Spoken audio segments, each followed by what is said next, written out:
காலை சூரிய உதயம் நேரத்தில், மாலை சூரிய அஸ்தமனம் நேரத்தில், மதிய நேரத்தில் மற்றும் நடு இரவு 12 மணி நேரத்தில் இவை 4ம் சந்தியா காலங்கள் ஆகும். இந்த நேரங்களில் நமது உள்நிலையை உயர்த்துவதில் ஆன்மீகம் பெரிதும் உதவுகிறது.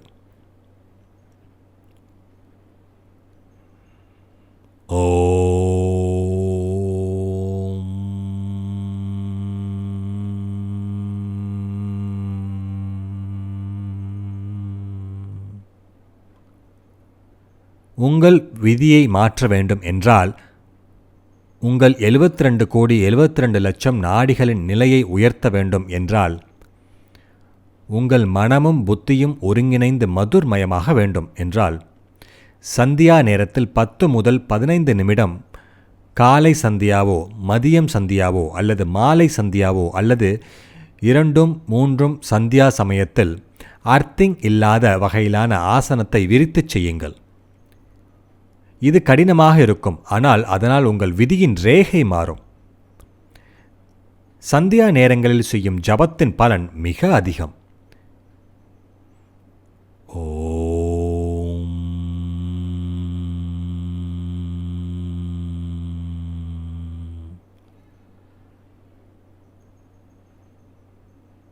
உள் ஆன்மா பரமாத்மாவில் மனதின் அலைச்சல் அமைதியடையும். புத்தி யோகத்தில் நுழைய வாய்ப்பு பெறும். பகவான் என்னுடையவன், நான் பகவானுடையவன். பகவான் எல்லா உயிர்களுக்கும் பரோபகாரி, அன்பானவர். ஒரு தாய் தன் குழந்தைக்கு செய்யும் நன்மையை குழந்தை அறிய முடியாது. அதேபோல் உலகத்தை ஆளுபவர் தாய்மார்களின் தாய், தந்தையர்களின் தந்தை. நமக்கு தெரிந்த அளவுக்கு நமக்கு நல்லது செய்ய முடியும். நமக்கு தெரியாத அளவுக்கு நமக்கு நாமே நல்லது செய்து கொள்ள முடியாது. இப்போது நாம் பகவானின் அடைக்கலம் செல்கிறோம்.